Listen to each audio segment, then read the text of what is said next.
سلام رفی، خوب شد اومدی. چی شده؟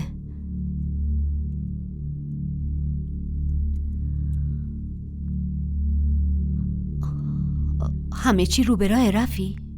امروز که باید خوشحال باشی، به موفقیت بزرگی جلوی محمود احمد رسیدی. شکست خوردم. چی؟ بدجوری هم شکست خوردی. اما چطوری؟ تو مدارک محکمی علیهش داشتی، چی شد؟ آره، حتی اون مدرکم علیه‌مون تموم شد. آخه چطور ممکنه؟ مگه چی شده ها؟ اونا یه مقلد صدای استخدام کرده بودن، از اونایی که صدای بقیه رو تقلید میکنن. اون جلوی دادگاه دقیقاً و کلمه به کلمه همه حرفی که محمود احمد زده بود و تکرار کرد. تازه گفتش که نصرالدین بهش یه لاک داده تا این کارو براش انجام بده. یعنی چی؟ آخه چطور ممکنه؟ چطور یه نفر میتونه اینقدر راحت با صدای یکی دیگه حرف بزنه ها؟ ممکنه آقا آفاق، ممکنه. دیدین که شد. وقتی تو دادگاه چشمامو بستم و حرفاشو گوش میدادم نمیتونستم تفاوت صداشو با صدای ضبط شده تشخیص بدم. اصلا قابل تشخیص نبود. الان باید اون مقلد صدا رو پیدا کنیم. نه، فایده ای نداره. چرا فایده داره رفی؟ اگه محمود احمد بهش پول داده باشه تا براش این کارو بکنه و توی دادگاه صدا رو تقلید کنه، پس ما هم میتونیم پول بیشتری بهش بدیم تا حقیقتو بگه. آره، بهش فکر کردم. حتی شماره‌شو پیدا کردم و باهاش تماس گرفتم، ولی آقا محمود گوشیو برداشت. دنبال اون رفتن هیچ فایده ای نداره. دیگه هیچ راهی به ذهنم نمیرسه.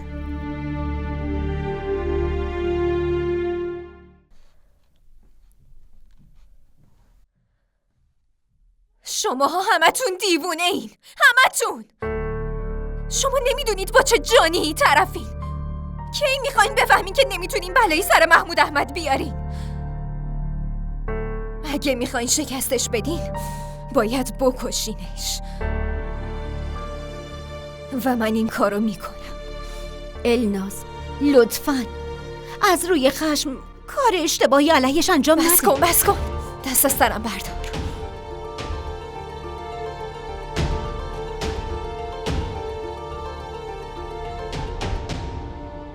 اگه هر روز اینجوری راه بری ایشالا زودتر خوب میشی. خسته شدی؟ آره مادر، خسته شدم. خب بشین، بیا.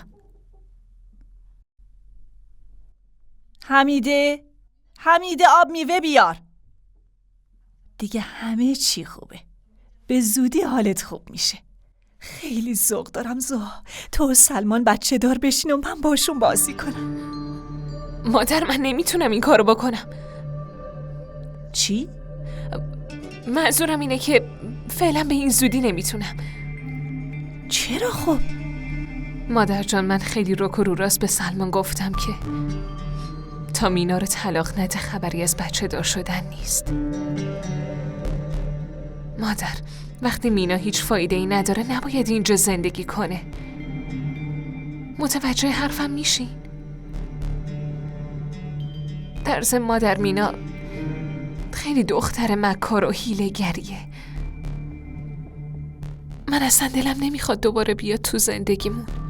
مادر، اگه مینا تو این خونه باشه زندگی بچه منم در خطره. نمیتونم این کارو بکنم. درکم میکنین مادر؟ داری درست میگی، حق داری. یه راه حلی پیدا میکنم.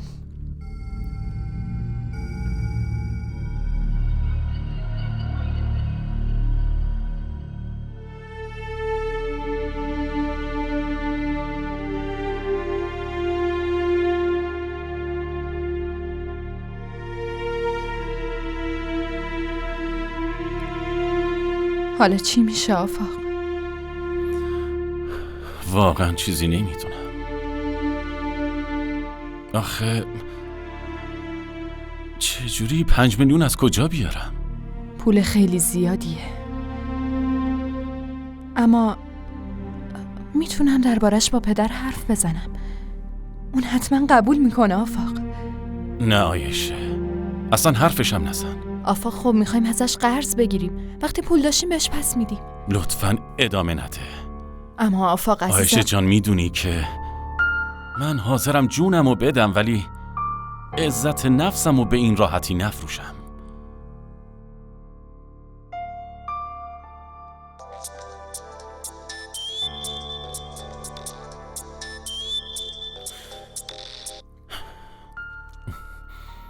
دیدی پسر؟ کسایی که حمایتت میکنن نمیتونن به من آسیب بزنن. حالا بهتره که زنت و مادرت و بقیه رو بیاری پیش من زندگی کنی. و راستی میدونم که مینا هم الان اونجا پیش شماست. باید اونم بیاری. این اتفاق نمیافته. عجب، عادت سریع جواب دادن تو هنوزم داری؟ آروم و با دقت به حرفام فکر کن. با همسرت مشورت کن و جواب بده. من خیلی وقته که دارم فکر میکنم پدر. پس باید زمانی که اینجا با من شطرنج بازی میکردی و یادت باشه تو هیچ وقت نتونستی برنده بشی. الان فقط چند تا سرباز برات باقی مونده. چند روز دیگه میفتی زندان و اونجاست که من بالاخره کیش و ماتت میکنم. پس بهتره که شکست تو قبول کنی. سرباز خوب کسیه که توی جنگ شکستش رو قبول کنه و بدونه که زندانی میشه تا ارتششو از هر آسیبی نجات بده. حالا به عهده توئه که منطقی فکر کنی یا برای مردن آماده شی.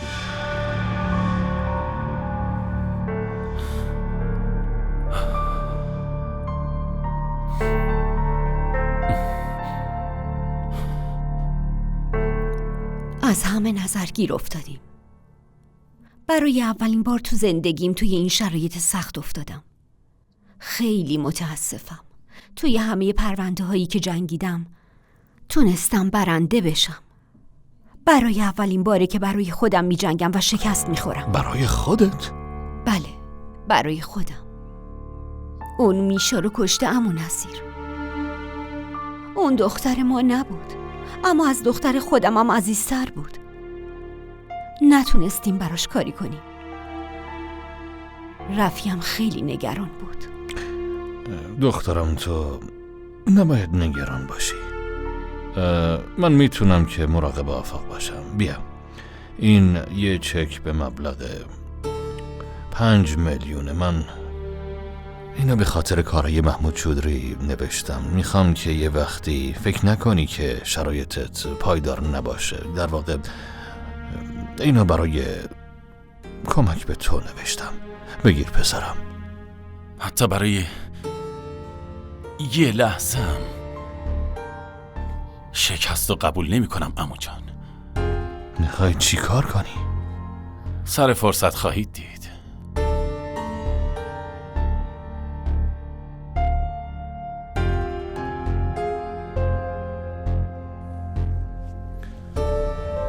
بله مادر، صدام کردی؟ بله سلمان، باید باهات حرف بزنم. بفرمایید.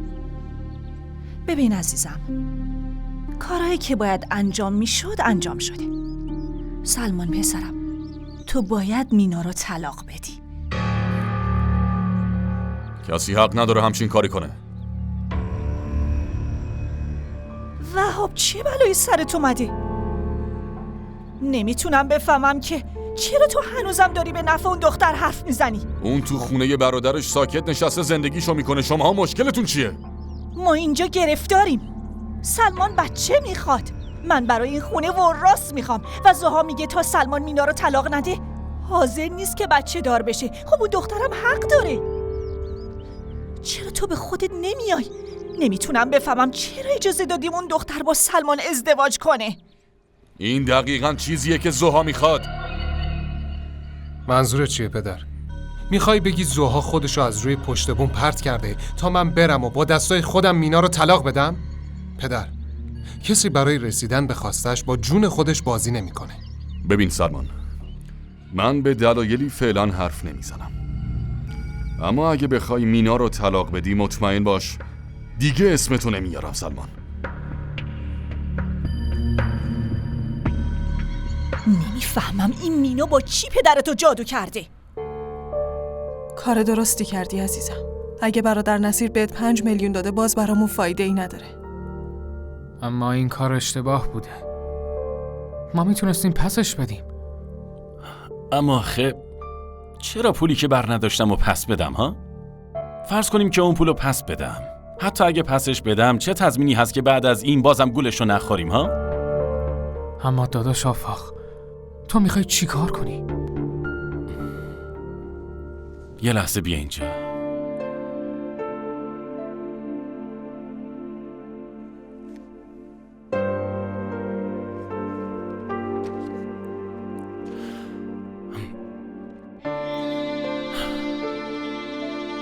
مینا،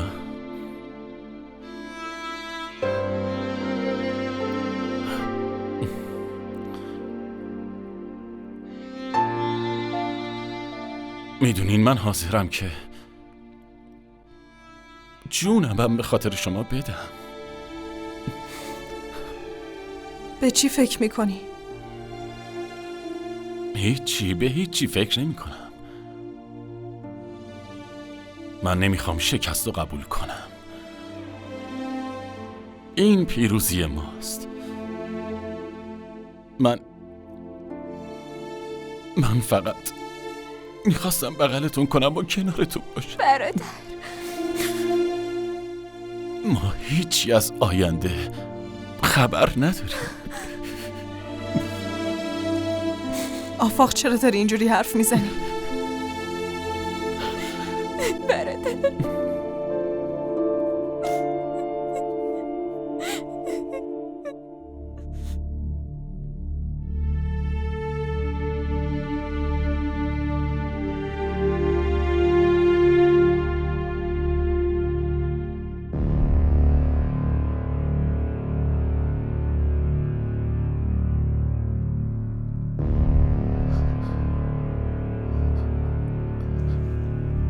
برادر، چیه؟ میشه لطفاً پرستو رو صدا کنی؟ این کارش دارم. داری چی کار میکنی؟ من یه مجرم محکوم به قتلم. اگه به حرفم گوش ندی همینجا تو رو میکشم. کشتنت برام هیچ کاری نداره. در باز کن. گفتم درو باز کن. برو تو. زود باش. درو ببند.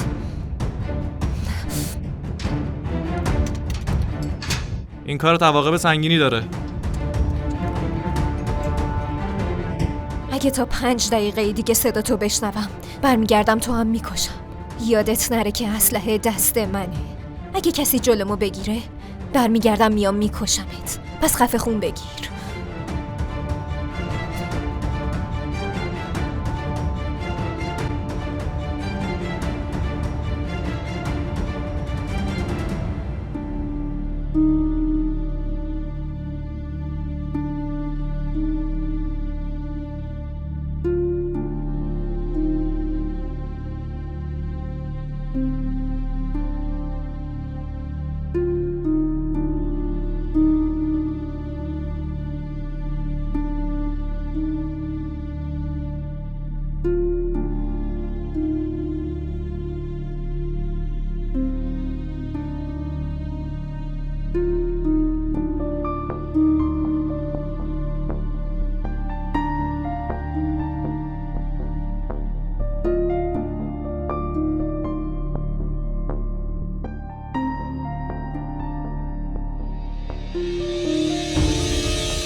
کی این موقع شب زنگ میزنه؟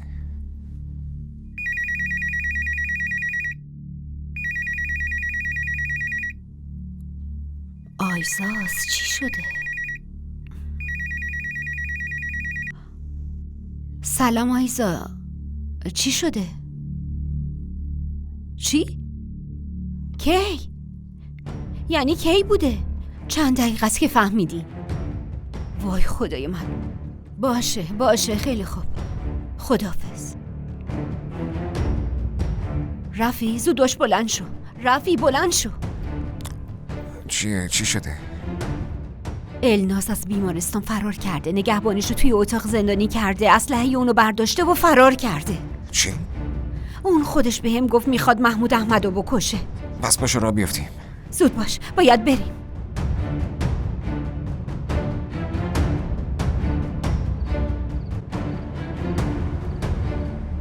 سلام قربان.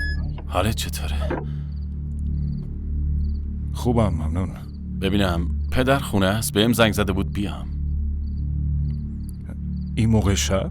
آره، حتما کار مهمی با هم داره. بهش بگو که اومدم. باشه قربان، بفرمایید داخل.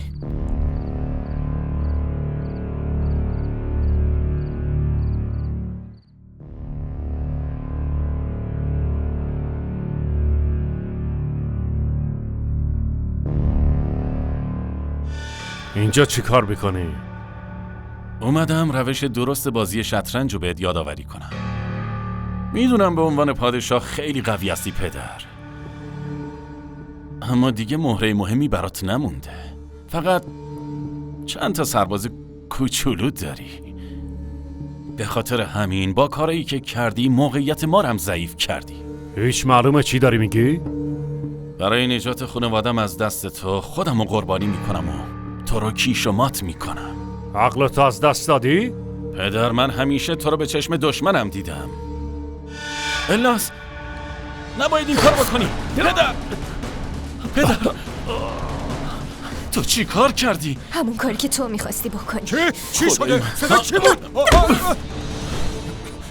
گوش کن، از جا تکون نخور.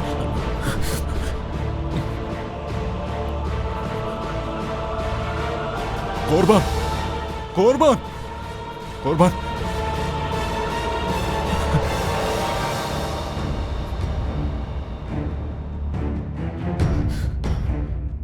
بیا الناز، بیا.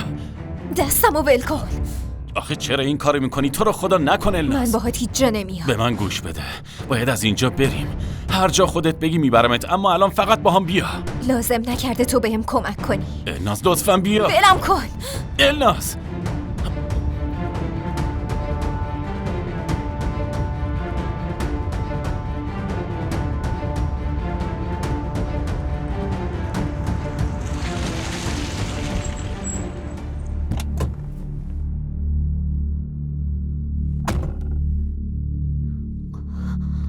تو چطوری اومدی اینجا؟ چی کار کردی؟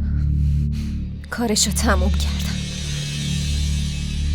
وای خدای من، منظورت چیه؟ تو واقعا محمود احمدو کشتی؟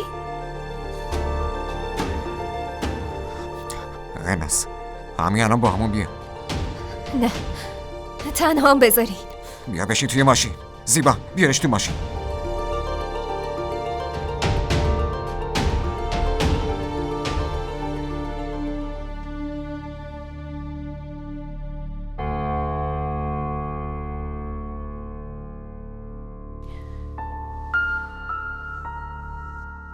کجا رفته بودی؟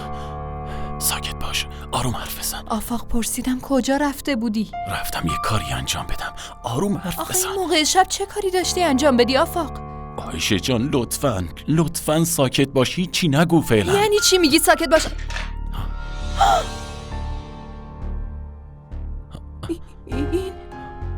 این چیه؟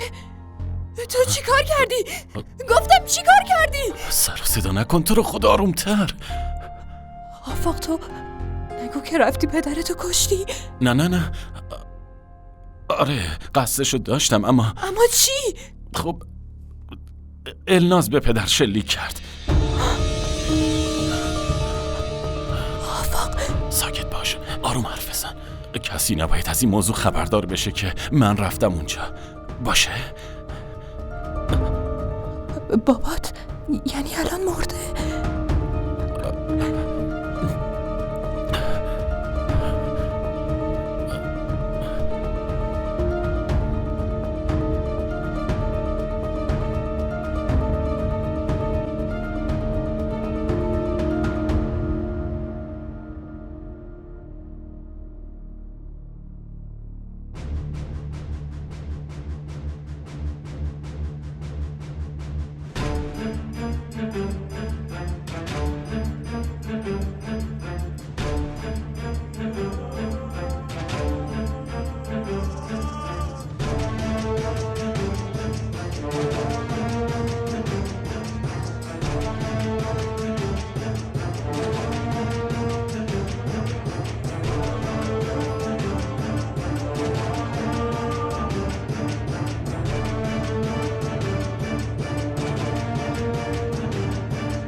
خب بگو ببینم اونا چجوری وارد خونه شدن؟ اول آقا آفاق اومد، گفت پدرش بهش زنگ زده. قبلا هم اومده بود، منم گذاشتم بره داخل. بعد خانم اومد، فکر کردم آقا به اونم زنگ زده که بیاد. گفتم شاید به خاطر اختلافاتشون باشه، به خاطر همین گذاشتم اونم بره داخل. کدومشون شلیک کرد؟ قربان اینو نمیدونم. وقتی رفتم داخل هر دوشون اسلحه دستشون بود. آدرسشون رو میدونی؟ قربان آدرسشون رو نمیدونم. اسمشون چی بود؟ اسمشون آقا آفاق و الناس خانوم. گوشیو بده من.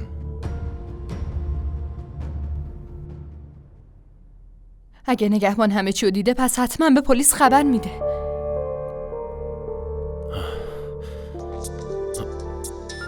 آفاق لطفاً جواب نده. جوابشو نده. بذار جواب بدم. باید بدونیم اونجا چی شده آخه. سلام علیکم. آقا آفاق؟ بله خودم هستم، بفرمایید. بازپرس کبیر هستم آقا آفاق. میخوام ببینمتون. بله اما چی شده؟ لطفاً اول بفرمایید الان کجایید تا همو ببینیم و با هم حرف بزنیم. آقا آفاق صدای منو میشنوین؟ بله میشنوم، در خدمتتون هستم. بسیار خوب، منتظرتون هستم. تا نیم ساعت دیگه بیاین اینجا، وگرنه خودم میام. آدرسو براتون میفرستم. کی بود آفاق؟ پلیس. پلیس؟ واقعا میخوای بری پیش پلیس؟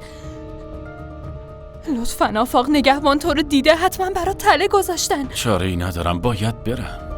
آفاق تو رو خدا نرو پیششون. اصلا میتونی بری یه جا قایم بشی. اگه بری پیششون حتما دستگیرت میکنن. خب اگه قایم بشم اونا فکر میکنن من کسی بودم که شلیک کردم.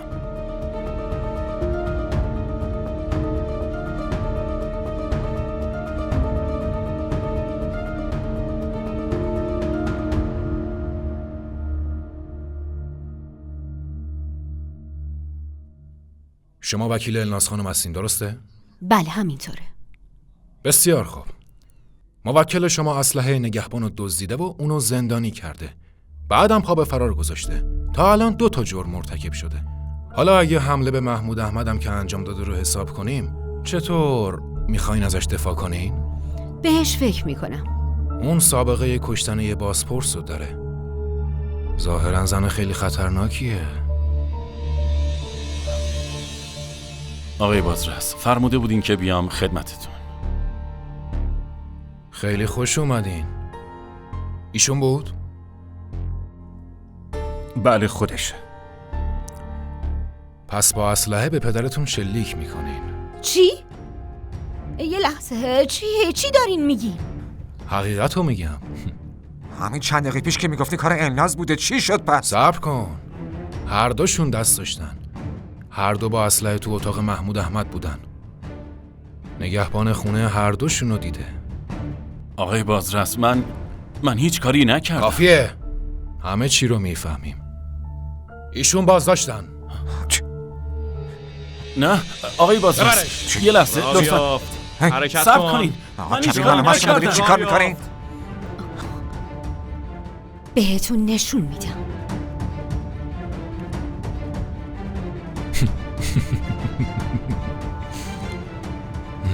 گوش کن آفاق، فقط حقیقت رو میخوام ازت بشنوم. بگو شلی کار تو بوده یا کار الناس؟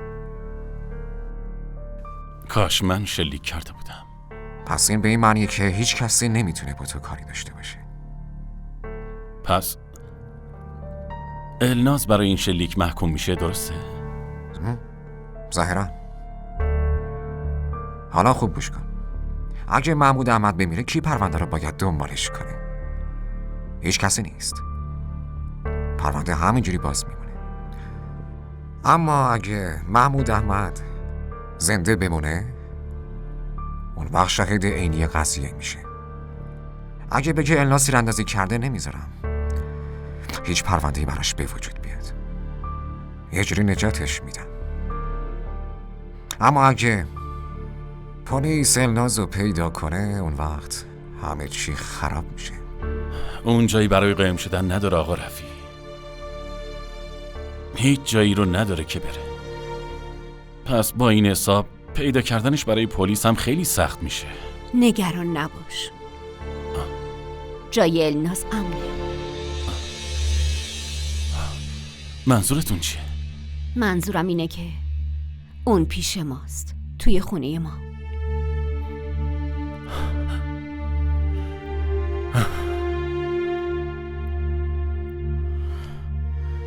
تصمیم اشتباهی گرفته. نباید با پای خودش میرفت اداره پلیس. آخه چرا گذاشتی بره؟ باید بیدارم میکردی. حداقل من میتونستم جلوشو بگیرم که نره. فهم ما سعی کردیم جلوشو بگیریم، اما آفاق گفت که اون بهش شلیک نکرده و نمیتونن باهاش کاری بکنن. اینو دیگه هر کسی هم میدونه. حتی اگه جرمی مرتکب نشدی نباید بری پیش پلیس.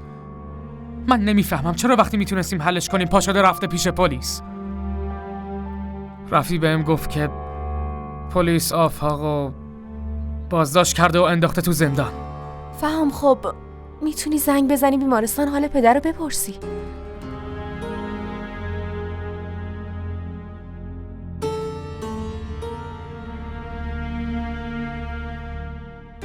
الو.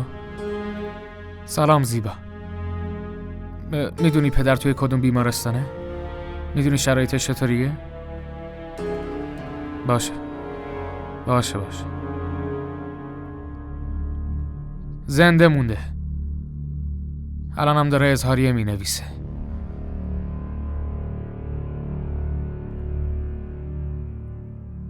لطفاً بفرمایید کی بهتون شلیک کرد؟ آقای محمود احمد؟ دکترتون گفت که میتونین صحبت کنین. پس لطفاً بگین کی بهتون شلیک کرد؟ آفاق. بسیار خوب. پس ما مجرم واقعی رو دستگیر کردیم. یه سوال دیگه هم ازتون دارم. چرا آفاق میخواست شما رو بکشه؟ اون پسرتونه؟ آره، اون هم پسرم هم دشمن. قبلا اون از ارث محروم شده بود، اما بازم به عنوان زیر دستم برام کار میکرد. 5 میلیون ازم کلاهبرداری کرد. الان پروندهش توی دادگاه. نگهبانتون به همون گفت که شب حادثه النازم اونجا بوده. اونم توی دستش اسلحه داشته. آره، اونم بود. اونی که شلیک کرد آفاق بود، نه الناز. باشه آقا محمود، مراقب خودتون باشین. من تحقیقاتمو انجام میدم.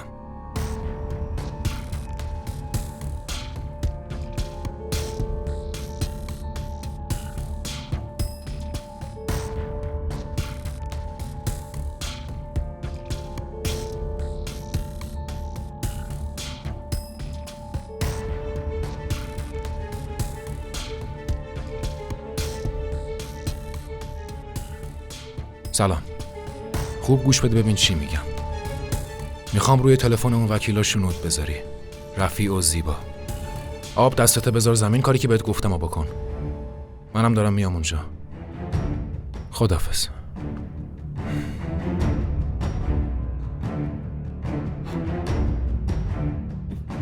سلام رفی. کجایی تو؟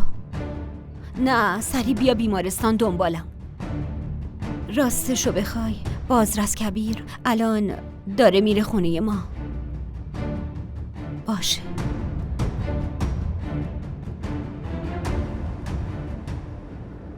چی کار میکنی؟ زود باش رفی. چرا به الناز زنگ نمیزنی؟ معلوم از چی میگی زیبا؟ مگه خودت بهم نگفتی که تلفن خونمو داره شنود میشه؟ اما چطور میتونن انقدر سری مجوز بگیرن؟ مطمئنم فقط میخواستن نگرانمون کنن، همین. نه زیبا، من نمیتونم ریسک کنم. اون وقت اگه رسیدن خونه چی؟ اینقدر اصرار نکن زیبا جان، نمیتونیم این کارو بکنیم. بذار اول برسیم خونه بعد.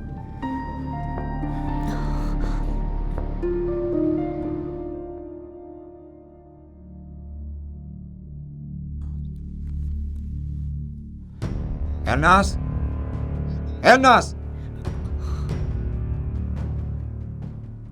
الناز؟ الناز اینجا نیست. تو برو داخل و بگرد، منم میرم بالا رو میگم. باشه. الناز الناز الناز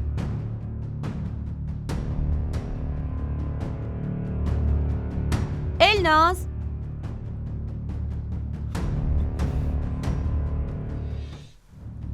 رفی. پیداش نکردی؟ نه نتونستم پیداش کنم. معلوم نیست کجا رفتی. این دختر اسمش چی بود؟ از خالدا بپرس. خالدا خالدا، الناز کجاست؟ از خونه رفت بیرون آقا. منظورش چیه؟ کجا رفت؟ نمیدونم کجا رفت خانم. قبل از رفتن به من چیزی نگفت. وای خدای من. گوش کن. پلیس به زودی میاد اینجا. اگه راجع به الناز سوال کردن میگی هیچ زنی با این اسم اینجا زندگی نمی‌کرد و اصلا نمیشناسیش. فهمیدی چی شد؟ همینو کم داشتیم. باید خونه رو بگردیم. خب شما شروع کنید. همه جای خونه رو بگردین. گوش کنین. مراقب باشین به چیزی آسیب نزنین. فقط دنبال دختره میگردین.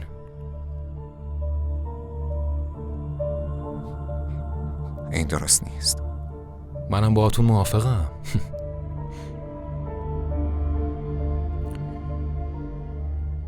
ببینم خانم، الناز کجاست؟ الناز کیه آقا؟ من بهت میگم اون کیه. قربان، توی اتاقا رو گشتیم نبود. خیلی خوب، برید جاهای دیگر رو بگردید. قبل از همه هم برید اونجا رو بگردید.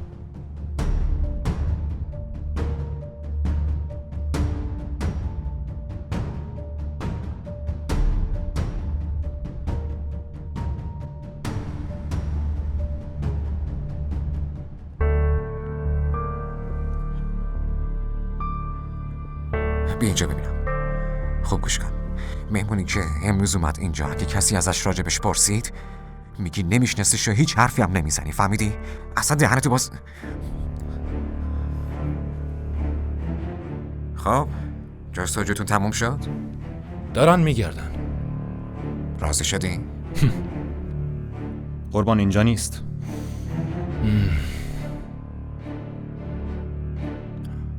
ها، شما مگه نمیخواستید برید جلسه دادگاه؟ بله، اما باید به سوالات بی خودی شما جواب بدم انگار. علیهتون اقدام قانونی میکنم آقا کبیر، اینو بدونی. من دارم کارمو انجام میدم. خب منم کارمو انجام میدم. بریم. این ویدیو رو لایک کنید، کانالمون رو سابسکرایب کنید تا از سریال های جدیدمون هم آگاه باشید.